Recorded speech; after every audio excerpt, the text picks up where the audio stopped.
Habari ya saizi ya karibuni boardroom ya bodi ya ligi kuu Tanzania. Awali ya yote napenda kuwashukuru kwa commitment yenu. Siku zote nimekuwa nikisema kwamba bodi ya ligi kuu Tanzania miongoni mwa watu ambao ni sehemu ya ukuaji wa bodi, ni sehemu ya ukuaji wa mpira wetu wa miguu, basi ni waandishi wa habari. Na leo umedhihirisha kwa vitendo tangu asubuhi nafikiri saa 2 saa 3 mpaka saa hizi saa 8 na kwenda saa 9 tuko hapa kwa ajili ya kupata briefing. Kwa hiyo binafsi nawashukuru kwa niaba ya bodi na shirikisho la mpira wa miguu Tanzania, kwa kweli nawashukuru kwa commitment yenu, nawashukuru kwa namna ambavyo mnavousemea mpira wetu. Leo tulikuwa na kikao na wenzetu wa Yanga African Sports Club. Kama mnavyojua ni utaratibu wa kawaida bodi kuweza kukutana na wadau wake, mdau mkubwa akiwemo vilabu. Kwa hiyo tulikuwa na hicho kikao. Leo tulikuwa na hicho kikao. Itakumbukwa kwamba bodi ya ligi kuu Tanzania ni chombo cha vilabu. Na pale wenye chombo chao wanapokutana na watendaji na mamlaka za chombo chao, basi kwa kweli siku zote kumekuwa ni jambo ambalo sisi kama bodi, kwa maana ya good governance, kwa maana utawala bora, ni kitu ambacho tunakifurahia na kitu ambacho tunaamini kinaweza kikatuondoa kwenye migogoro na kutupeleka pale ambapo kila mmoja anatamani kuweza kufika. Sisi sote ni mashuhuda, kumekuwa na sintofahamu kubwa katika mchezo namba 184, mchezo baina ya Yanga na Simba ambao tuliwailisha pale tarehe 8 nafikiri Machi. Na tangu tulivyowailisha kumekuwa na mambo mengi yamepita hapa katikati. Mara baada ya kuwailisha tulipokea malalamiko kutoka kwa wenzetu wa Yanga wakijaribu kuomba bodi ya ligi kuu kupitia kamati yake ya usimamizi na uendeshaji iweze kuona namna gani nzuri ambavyo inaweza kuwapatia pointi 3, lakini pia kulikuwa na malalamiko mengine ambayo waliainisha katika barua yao. Bodi likaa ikaweza kuwajibu, na baada ya kumaliza kuwajibu kupokea, wenzetu wa Yanga kuridhika na majibu ya bodi. Kwa hiyo ikapelekea kwenda kupeleka malalamiko yao katika chombo cha juu na cha mwisho cha masuala haya ya usuluhishi wa mambo ya michezo, ambacho kimepewa dhamana na shirikisho la mpira wa miguu duniani. Sisi sote ni mashuhuda. Baada ya shauri kupelekwa kasi walikaa wakalifanyia maamuzi, na baada ya kufanyia maamuzi vilabu vyote vilijulishwa, bodi tulijulishwa, shirikisho la mpira wa miguu tulijulishwa, na baada ya kupokea hiyo taarifa tulikuwa na wajibu sasa wa kueleza umma ni kitu gani ambacho wenzetu wa kasi wameweza kuamua. Kwa hiyo baada ya yale maamuzi sisi tuliamini kwamba kila kitu kimefika mwisho, na kwa mujibu wa utaratibu wa masuala ya mpira, kwa mujibu wa kanuni zetu tulizokuwa nazo zinatambua kwamba pale kunapotokea mgogoro wowote unaohusisha masuala haya ya michezo ya ligi, unaohusisha ligi, basi chombo cha mwisho chenye maamuzi ni kasi. Lakini ukienda kwenye katiba pia shirikisho la mpira wa miguu nayo inatambua hivyo. Ukienda kwenye governing regulation ya bodi ya ligi kuu ambacho ni chombo cha vilabu, ambapo wenye chombo chao ni vilabu, pia inazungumzia hayo mazingira. Pale itakapotokea sintofahamu, mgogoro wote ambao umetokea katika mchezo wa ligi, basi chombo ambacho kimepewa dhamana cha mwisho kabisa cha kufanya maamuzi kwa mujibu wa katiba ya shirikisho la mpira wa miguu duniani ni FIFA.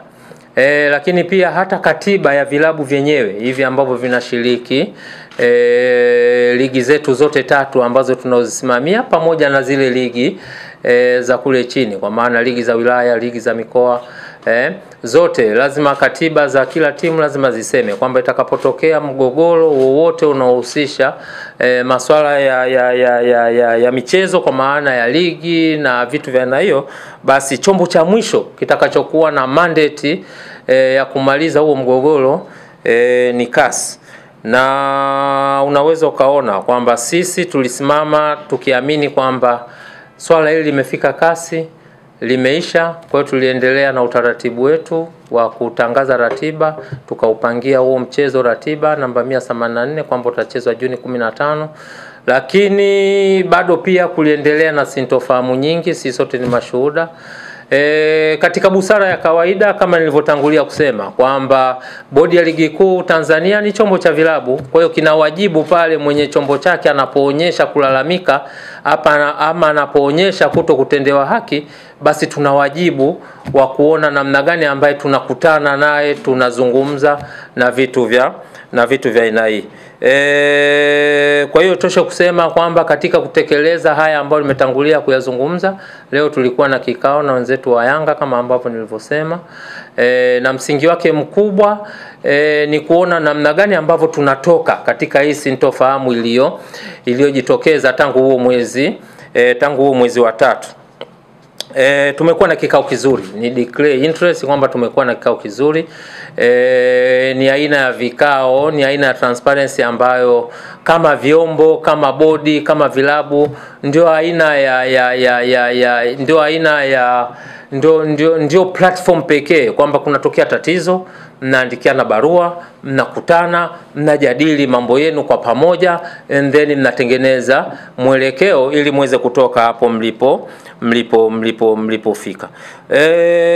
Kwa hiyo kwenye kikao chetu wenzetu wamekuja na mambo manne. Wenzetu wamekuja na mambo manne ambayo sisi kama bodi, kama secretariat tuna wajibu ya kupokea na kuyachakata. Sio kupokea tu, tunapokea na kuyachakata, na yale ambayo mnaona kwamba yako ndani ya skopu ya bodi ya ligi kuu kwa maana kuyafanyia maamuzi, basi tunayafanyia maamuzi. Kwa yale ambayo tutaona kwamba yako nje ya uwezo wetu, basi tutapeleka kwenye mamlaka husika ili yaweze kufanyiwa kazi na yafanyiwe maamuzi pia. Kwa hiyo kwenye mambo manne, jambo la kwanza ambalo tumepokea kutoka kwa wenzetu baada ya majadiliano marefu, azimio la kwanza ni kuvunjwa kwa kamati ya usimamizi na uendeshaji ya bodi ya ligi kuu. Sisi sote ni mashuhuda, kila baada ya mizunguko kuna kamati ambayo ipo kwa mujibu wa kanuni tulizojiwekea.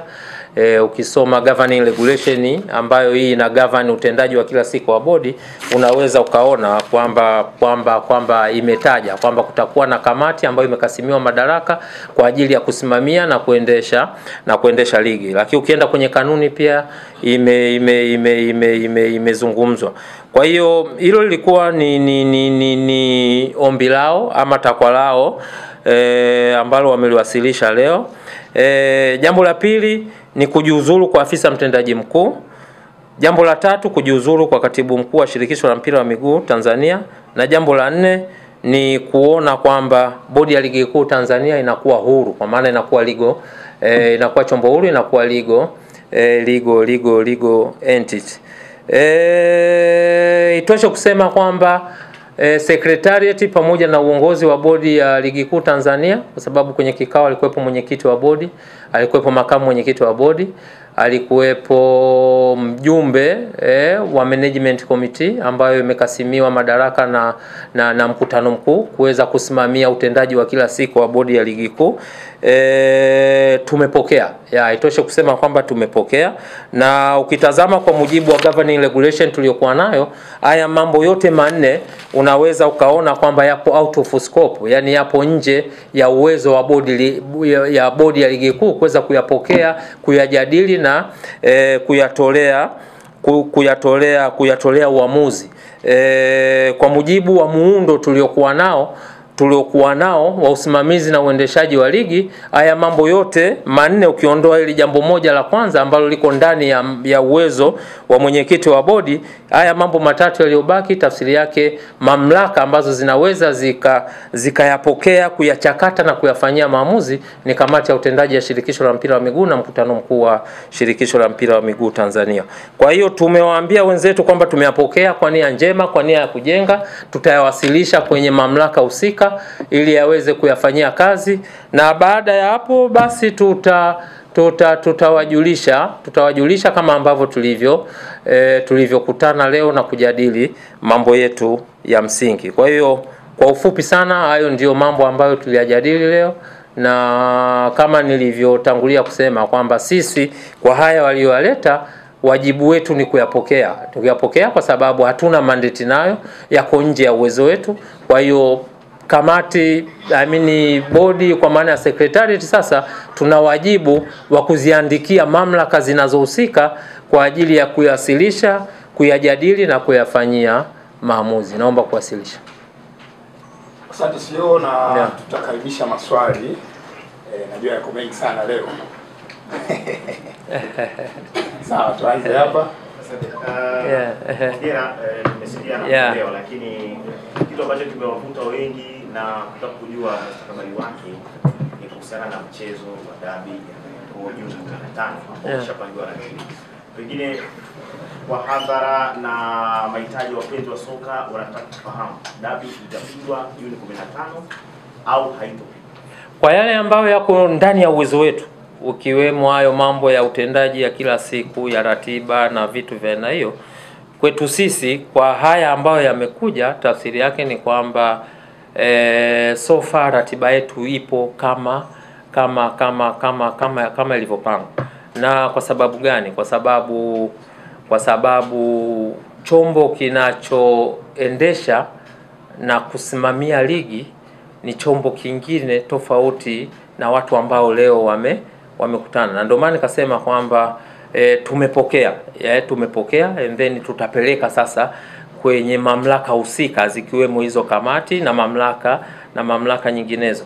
Kwa hiyo ukiniuliza mimi kama mtendaji mkuu, nitakwambia status quo ina prevail, kwa maana kwamba ratiba yetu tulisema kwamba mechi namba 184 itachezwa tarehe 15 mwezi wa 6 saa 11 kama sikosei. Kwa hiyo unaweza ukaona kwamba kwa kikao hichi tulichofanya akikuwa kikao cha kwenda kufanya maamuzi moja kwa moja, na ndio maana katangulia kusema kwamba sisi tuna wajibu wa kupokea na kuwasilisha kwenye kamati husika, kwenye mamlaka husika kila kipengele ili waweze kukifanyia kazi. Lakini kwa kujibu hoja yako ya msingi, kwa mambo ambayo yako ndani mimi ya uwezo wangu ambao nayasimamia, ratiba yangu ina prevail, kwa maana status quo ina prevail unless mpaka pale kamati hizo tutakapowasilisha zitakapofanya maamuzi tofauti na ambayo tayari yameshafanywa awali. Kwa maana hiyo dabi ipo.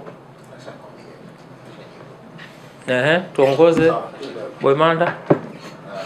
Pole na kikao kizito sio. Asante. Mchezo ili ufanyike unahitaji maandalizi. Maana ya logistics zile zote ambazo zina consist mchezo mzima. Sahihi. Ikiwemo swala la kwanza timu mwenyeji kueleza venue ya uwanja, ni viingilio na nini, vitu ambavyo mpaka sasa havijafanyika. Na je, katika kikao chenu Yanga wamesemaje, wataendelea na hizo procedure au kama hayo yatakayofanyika yasipofanyika ni kipi ambacho wanakieleza? Wataendelea na hizo procedure kueleza kila kitu kitakachofanyika au wameendelea kusimama na msimamo wao kwamba hiyo mechi hawatashiriki? Yanga position yao ni kwamba wangetamani haya yafanyike ili wao warudi katika huo mchezo. Changamoto tuliyokuwa nayo, ukiyatazama haya mambo kuyatamka ni mambo ambayo yanawezekana, lakini ukija kwenye utendaji ni mambo ambayo hayawezi kufanyika overnight. Kwa mfano bodi kutoka kuwa chombo tegemezi cha TFF na kuwa chombo huru, yaani unazungumzia mchakato ambao unahusisha taasisi nyingi. Kwanza lazima uende katika management committee. Ukitoka kwenye management committee uende kwenye mkutano mkuu wa bodi. Ukitoka kwenye mkutano mkuu wa bodi iende kwenye kamati ya utendaji ya shirikisho la mpira wa miguu. Ikitoka kwenye kamati ya utendaji ya shirikisho la mpira wa miguu iende kwenye mkutano mkuu wa shirikisho la mpira wa miguu Tanzania. Kwa hiyo unaweza ukaona yes linawezekana, lakini linahitaji muda fulani hivi ili liweze kutokea. Na ndio maana nikasema kwamba ukiyatazama haya maazimio mengi yako nje ya mamlaka ama mandate ya bodi ya ligi kuu Tanzania. Lazima tuyafikishe kule ambapo yanapaswa kuweza kufika, kuchakatwa, kujadiliwa and then kufanyiwa maamuzi. Kwa hiyo nafikiri nitakuwa